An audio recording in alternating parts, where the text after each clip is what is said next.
Now, as gunshots echo across the wind-swept, snow-covered reaches of the wild Northwest, Quaker Puffed Wheat and Quaker Puffed Rice, the breakfast cereal shot from guns, present the challenge of the Yukon. It's Yukon King, swiftest and strongest lead dog of the Northwest, blazing the trail for Sergeant Preston of the Northwest Mounted Police in his relentless pursuit of lawbreakers. On King! On, you Huskies! Gold discovered in the Yukon. A stampede to the Klondike in the wild race for riches. Back to the days of the gold rush. With Quaker Puffed Wheat and Quaker Puffed Rice, bringing you the adventures of Sergeant Preston and his wonder dog, Yukon King, as they meet the challenge of the Yukon.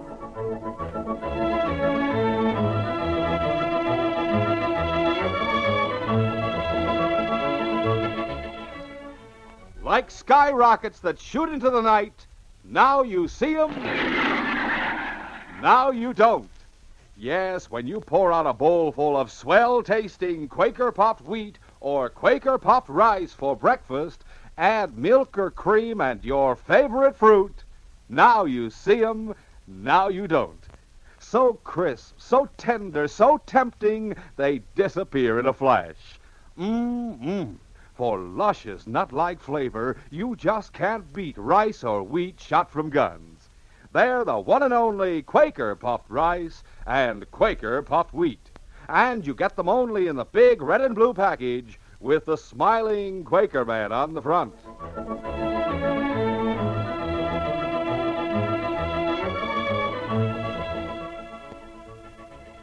When Smoky Bates arrived in the Yukon following the first big rush for Klondike gold, he called at the barracks of the Northwest Mounted Police to inquire about a friend he had known in the States.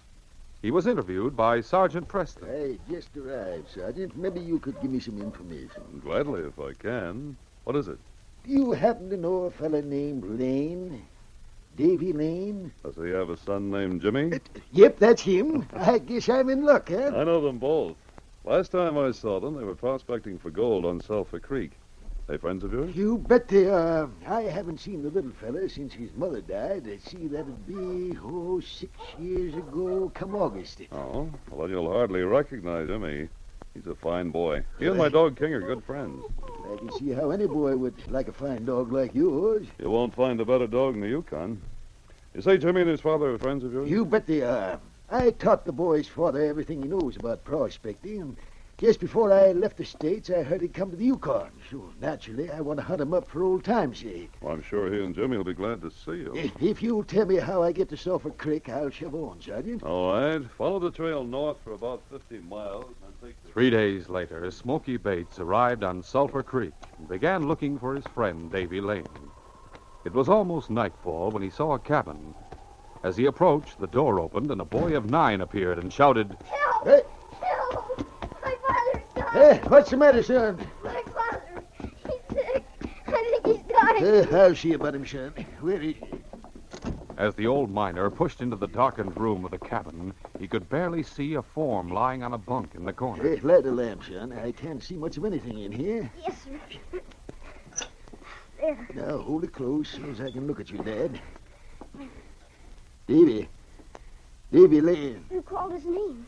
Do you know my dad? Yes, Jimmy, I know both of you. Your father was my best friend. Now, be quiet while I look him over. Smoky Bates felt for the trace of a heartbeat, but he found none. He saw that his friend was dead.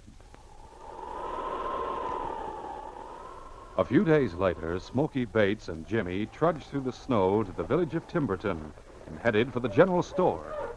Mr. Black owns the store. Yeah? Dad and I bought our supplies from him. Well, Jimmy, we'll go in and have a talk with Mr. Black.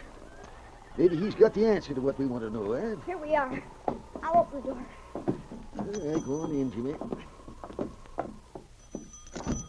Morning, Jimmy. Hello, Mr. Black. Right glad you came in, Jimmy. I was wanting to have a talk with you. A talk with me?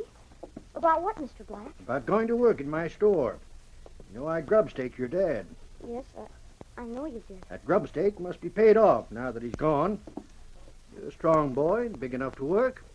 going to be up to you to pay back what I let your dad have. Oh, I wouldn't mind working it out, Mr. And Black, let me do the talking, Jimmy. All right, Smoky. Who are you, mister? Smoky Bates is the name. I was Dave Lane's friend. Now let me tell you something about grub stakes. Not that you don't know already. What do you mean? A grub stake's not a loan, it's a gamble. You let Dave Lane have money and supplies to look for gold. It was agreed that if he found it, you'd both share 50-50. If he didn't find it, you'd lose the grub stake and Dave would be out his time and effort. You can't make anyone pay back anything, and this boy's not going to work to pay back anything. Get that straight, Mr. Black. How do you know that's what Dave Lane and I agreed to? After he died, Jimmy and I went through his things. We found the agreement. Here it is.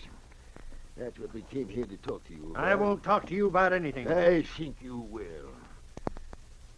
Take a look at this. Gold ore. That's right. Some of the richest I ever saw. Where'd you get it? Dave Lane found it. He didn't tell me he found gold. Where'd he find it? We don't know. You're lying. If he found it, you must know all about it. Hey, cool off, mister. Davy Lane died from the excitement of his discovery without telling where he found the ore. You grub-staked him, and you would share 50-50 in anything he found. That's right. Now, if you take this grub-stick agreement you wrote and strike out the name of Davy Lane and write in Jimmy Lane, I'll go find that mine for the two of you. Now, how's about it? What do you expect out of it, Mr. Bates? Nothing. Jimmy here was left without a penny. I want to see that he gets what's coming to him, so he can go to school and get an education. If I find the gold, it's all yours and his. I see. Well, I'll change the contract on one condition. And what's that? I don't want to fall into the same trap twice. I might not be so lucky next time. What's the condition? We'll write in a clause saying that in the event of the death of one of us, the share of the deceased goes to the living partner. Is that agreeable? Well, yes, I think that's fair enough. What do you say, Jimmy? I don't understand these things, Smoky. Eh? But if you say it's all right, it's all right. Then we'll draw up a new agreement now. Let's go into my office where I have a pen and paper. The new grubstake contract was drawn up and signed by Jason Black, the storekeeper, and Jimmy Lane. Smoky and Jimmy prepared to leave. Well, now everything's signed, Jimmy. We'll get back to Sulphur Creek and start looking for the gold, eh? We'll need supplies. Uh, Here's the list I made up. Yeah, almost forgot the supplies, Jimmy. Say, we'd better get some dynamite, too. May need it for blasting. Here, give me the list and I'll get the stuff for you. You can sit here by the stove till I get it ready. Take your time, Mr. Black. We're in no hurry. All right. Smoky, you think we can really find Dad? When Jason Black walked from his small office into the store, he saw two men leaning against the counter and decided to wait on them before starting to gather the supplies for Jimmy and Smoky. Morning, gents. What can I do for you? Hello, Brother Jason. Eddie, Surprised to see me? where'd you come from? I thought You were... thought I was in jail. Well, I'm not anymore. Jason, meet a friend of mine, Joe Fox. Howdy, Jason. Eddie told me about his brother. Yeah? Eddie, why did you come here? Law's looking for me and Joe. I figured you'd hide us for a spell. Eddie, I'll give you money, but I can't have you hanging around here. We don't need money. We need a place to stay, and this is it. We're staying whether you like it or not. And if you try any funny stuff, like tipping off the Mounties, I'll put a bullet through you. We're not joking, Jason. Second thought, I guess you can stay. Just came to me. Maybe I can make use of you. Make use of us? How do you mean? Never mind. I'll explain when the time comes. Now, the two of you get upstairs and keep out of sight. There's a stairway right over there. In the days that followed, old Smoky Bates and Jimmy Lane searched diligently along Sulphur Creek for the source of the gold Jimmy's father had found. As time dragged on, the search became more and more discouraging, until the day they found a miner's pick lying on the ground. It's Dad's. I'd know it anywhere. Yep, he must have left it here when he found the gold. Let's eh? start looking around, Smoky. Yep. Within 5 minutes, old Smoky saw marks of the pick on a rock ledge. And then he found the rich vein of ore. This is it, Jimmy. We found it. Whoopee! We're rich, Smoky. We're rich. Yep. I knew you could do it. The old miner and boy were unaware that they were being watched by Eddie Black, brother of the storekeeper, and his companion, Joe Fox. who were a short distance away. Eddie, looks like they found it. That's all we want to know, Joe. What do we do now? Go down there and shoot him? No, that'd be plain murder. We've got to make it look like an accident. How can we do that? Our cabin's up the valley a mile or so. Come on, Joe. I'll show you how to get rid of him so it will look accidental. Eddie and Joe found the cabin unlocked, and on entering it, Eddie began a search that soon disclosed what he wanted. It was dynamite, percussion caps, and a coil of fuse. As Joe Fox watched him, Eddie tied several sticks of dynamite into a bundle and fixed a percussion cap and fuse. Then he said, Now, we'll lift this floorboard that lays under the stove. Are you going to put the dynamite under it? Yeah, where it'll be out of sight. Now, I take the fuse, run it up under the leg of the stove where it won't be seen. Wait, I'm beginning to understand. There. No one can see it now. And I'll stick the end of the fuse up through the ash hopper of the stove like this. Hey, better make sure there's no live coals in there. That fuse will catch fire. Fire's out. No danger now. There, it's all ready. Yeah, I get the idea. The old man and kid come in and build a fire in the stove. Fuse in the hopper catches fire, burns down to the percussion cap. Then, zowie, off goes the dynamite. Won't be enough of the cabin left to make toothpicks. It'll sure look like an accident, too. Right. Well, let's clear out of here, Joe. Head back to town. My brother can't say we didn't take care of his dirty linen now. The old man and the kid out of the way, that gold mine goes to him. Hey, what's that? A dog. Someone's coming. Easy now, Joe. It's not the old miner and the kid. They don't have a dog. What, it's someone? Take it easy. Don't act suspicious. I'll get rid of them. Eddie and Joe had no time to look out the window to see who was coming. Almost instantly, the door opened. What? A Mountie. Sergeant Preston stood silhouetted in the light. Good morning. I expected to find friends of mine here. Friends? Oh, you mean Smoky Bates and Lane Kid. Yes. Where are they? They're not around anymore. We bought the cabin from them You did? When? about a month ago. Right after the kid's father died. We haven't seen him since. I see. Well, perhaps I can learn their whereabouts from a storekeeper in Timberton. Yeah, maybe so. Goodbye. Bye. Sergeant Preston had recognized the two men as wanted criminals. But while he talked to them, he saw that both kept their hands in the pockets of their parkas. He knew that each had a gun leveled at him, and that if he showed the slightest recognition, he would be killed. He pretended to believe their story and turned toward the door. The instant Preston turned his back, Eddie Black took the gun from his pocket and started to raise it to aiming level. Sergeant Preston heard the great dog King snarl a warning, and with the agility of a mountain cat, he sprang aside as a shot rang out. You missed him. Get him, Joe. Get him. Sergeant Preston jerked his gun from the holster. King lunged at Eddie Black, knocking the outlaw off balance. But Joe Fox moved in, swinging the butt of his revolver at Sergeant Preston's head. The Mountie ducked, and with his free left hand, sent his fist smashing into the face of Fox, who fell sprawling, his gun clattering across the floor. Get this dog away. Get him away. Hold him, King. Joe Fox tried to scramble to his feet and regain the gun, but the Mountie was faster. Picking it up, he whirled and shouted, Get your hands up. I quit. Get this dog off. Don't shoot, I quit. On, King. Convoy. Now, Eddie Black and Joe Fox, I arrest you in the name of the Queen. You know us. Yes, I know you. Now I'm going to find out what you two are doing here. We'll continue our adventure in just a moment.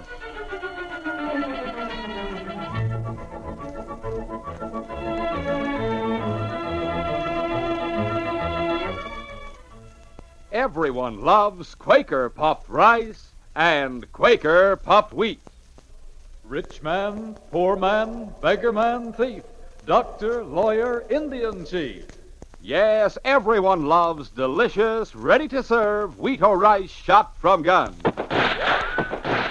Take the rich man, for instance. He says, Money can't buy a finer-tasting breakfast cereal. as for the poor man, listen to what he says. Quaker puffed wheat or Quaker puffed rice makes an economical deluxe family breakfast with milk and fruit. And the beggar man says, When it comes to a handout, make mine the cereal shot from guns. That nut-like flavor's terrific. no, take the thief. He's really not one at all. He's simply the fellow who loves to help himself to a second bowlful when nobody's looking. And naturally, Mom doesn't mind that one bit. And listen to what the doctor says. Quaker puffed wheat and Quaker puffed rice are nutritious. They furnish restored natural grain amounts of vitamin B1, niacin, and iron. They're good for you. And the lawyer? I like the famous Quaker money back with a smile guarantee. It's on every single package. Last but not least, the Indian chief. Me trade in bow and arrow any day for gun that shoot Quaker puffed rice, Quaker puffed wheat. Well, there you have it, folks. Some mighty good reasons why they deserve top spot on your family breakfast table. I mean Quaker puffed rice And Quaker puffed wheat. shot from guns.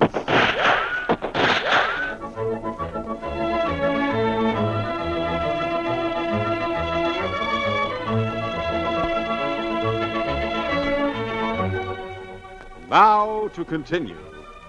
Though completely surprised to see Eddie Black and Joe Fox, both of whom were wanted by the law, Sergeant Preston took advantage of the surprise he had caused.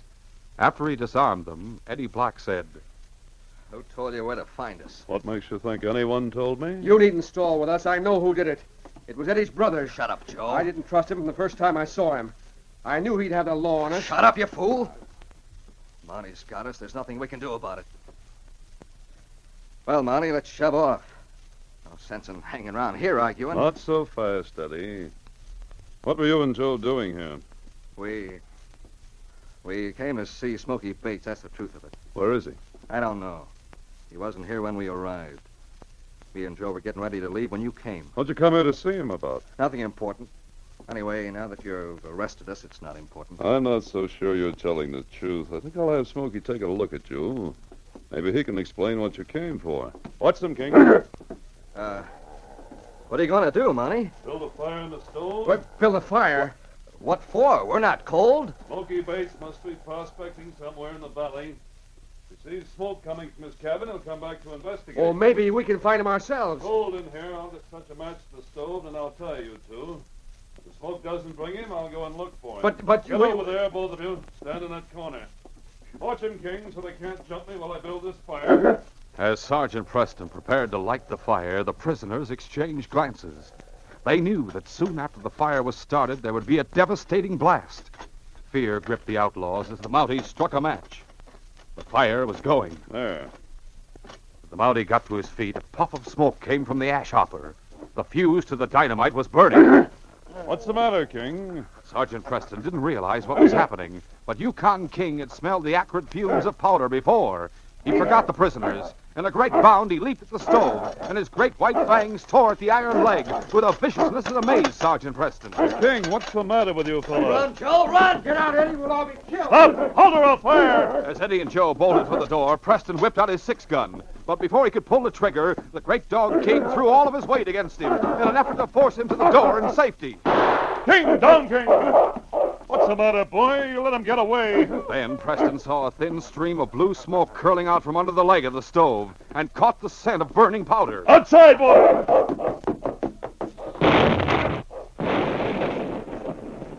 Smoky Bates and Jimmy Lane were picking at the gold-laden rock when the sound of the explosion came to their ears. Oh, golly, Smokey. What was that? Hey, explosion, and the big one, Jimmy. There are no mines around here. Who'd be setting off a blast like that? Yeah, Jimmy, that explosion came from the direction of our cabin. Huh? Look back yonder. You see the dust rising over the trees? Golly, you're right. Maybe our dynamite exploded, eh? But I don't see how that could happen. We had the dynamite stored in the closet. Well, I can't say how it happened. But we got to find out about it.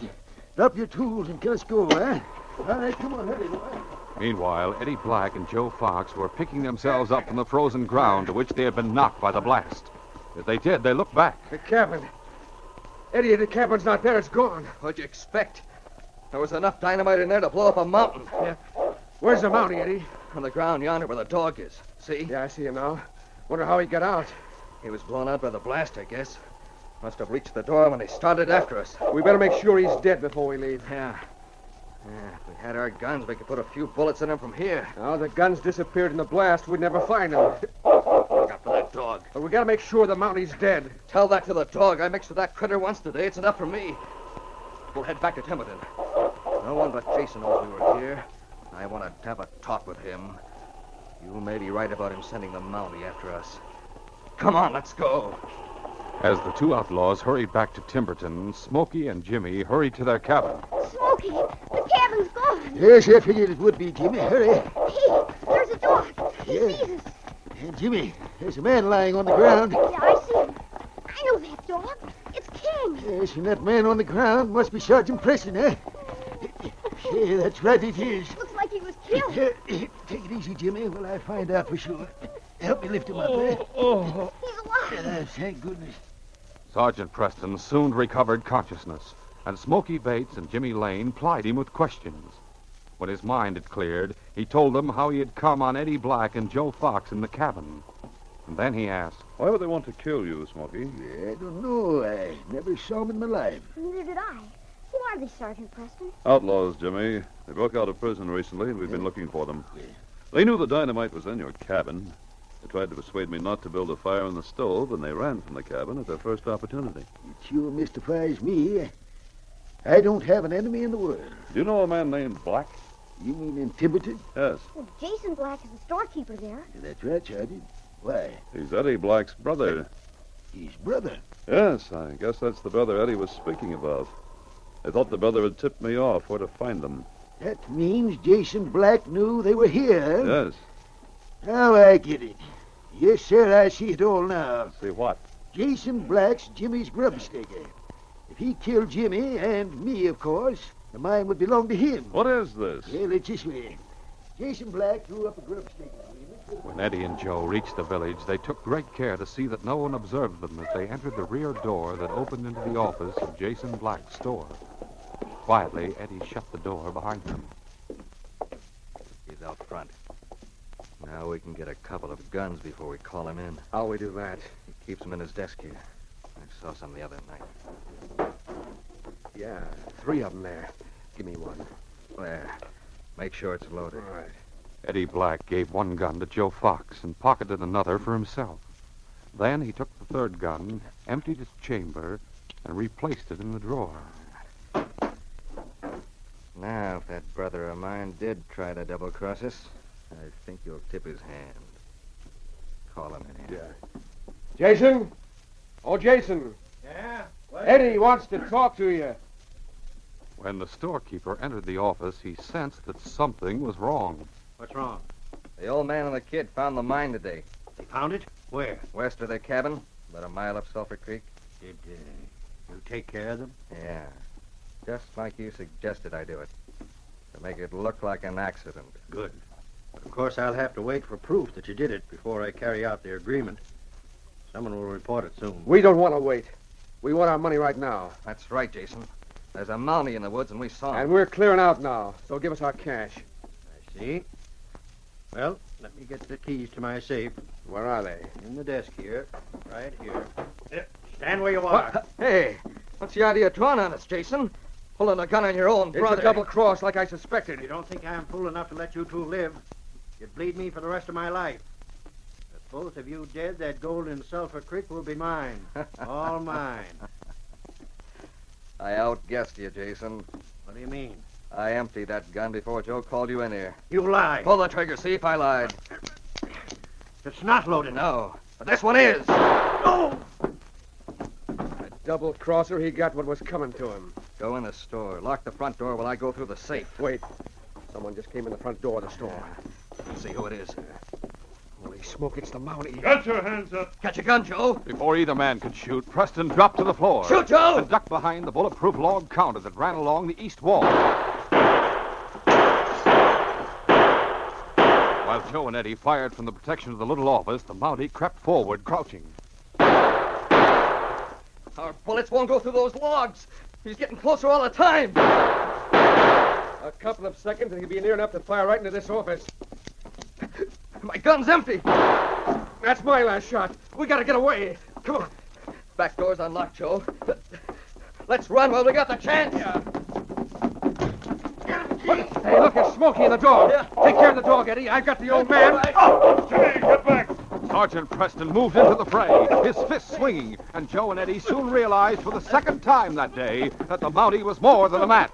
Eddie was the first to go down under the sledgehammer blows of the Mountie, and a smash to the chin of Joe Fox sent him sprawling backward over his pal. Had enough? You win, Mountie. Easy, King, easy, boy. Now get to your feet and keep your hands up. Yeah. Hey, look, Sergeant. Murder's been done here. It's Jason Black. Yes, Jimmy, I was afraid he'd been murdered when I heard the shot. It's evident these two did it, and I know why. He tried to double-cross us. But he didn't get away with it. And neither will you. I arrest the two of you for murder in the name of the Queen. Later that day, Sergeant Preston went through the personal effects of Jason Black and found his copy of the grubstake agreement he had drawn up with Jimmy. He handed it to the boy. When Jason Black drew this contract, Jimmy, he planned that you should be the first to die. Now, Jimmy, the gold mine is yours. All yours by the terms of that contract. Golly, Smoky. I don't know what to do with a gold mine. You can have it if you want it. After all, you found it. Oh, Jimmy, the mine's yours. Say, but maybe you need a good manager to run it for you. You know, I'd like that job. Golly, will you really be my manager? You bet I will. Fact is, Jimmy, that was all arranged before today. I don't understand, Sergeant Preston. Well, after your father died, Smokey wrote me a letter and told me about it. He said he'd like to be appointed your legal guardian. That's right, Jimmy. The judge and Dawson took care of it. That's why King and I came up here today, to tell you that until you're 21, Jimmy, Smokey Bates will take care of you. Oh, golly, that's like being my father, isn't it? Yes, Jimmy, it's about the same. And I'll try to be as good a man as your dad always was. Yes, King, this case is closed.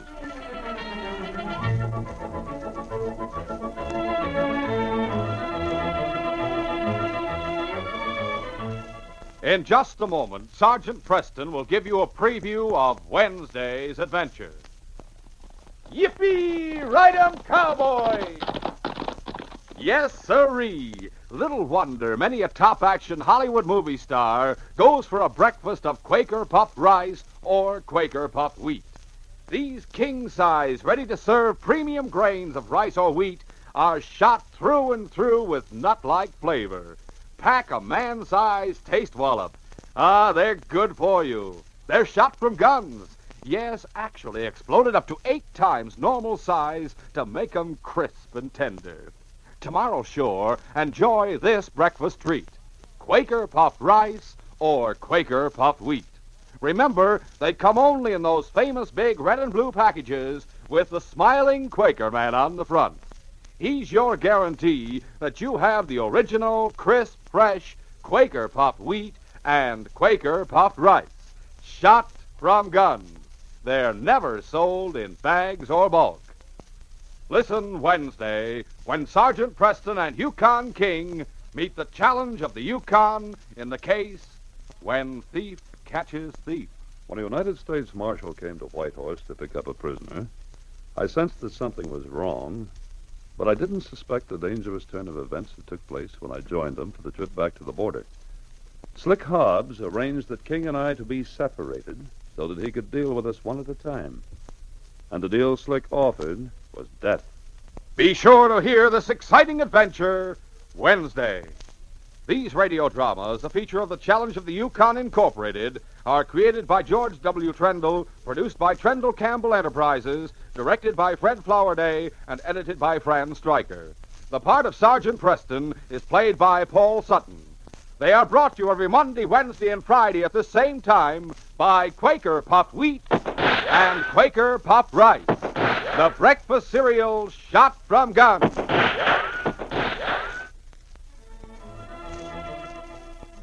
Your best bet for hot breakfast is Quaker Oats. The giant of the cereals is Quaker Oats. Delicious, nutritious, makes you feel ambitious. The giant of the cereals is Quaker Oats. Yes, if you want to be a star in sports and school activities, make your hot cereal Quaker Oats, 'cause Quaker Oats helps grow the stars of the future. You get more growth, more endurance from oatmeal than from any other whole grain cereal. Remember, Quaker and Mother's Oats are the same. This is J. Michael wishing you goodbye, good luck, and good health from Quaker Puffed Wheat and Quaker Puffed Rice. So long. This is ABC, the American Broadcasting Company.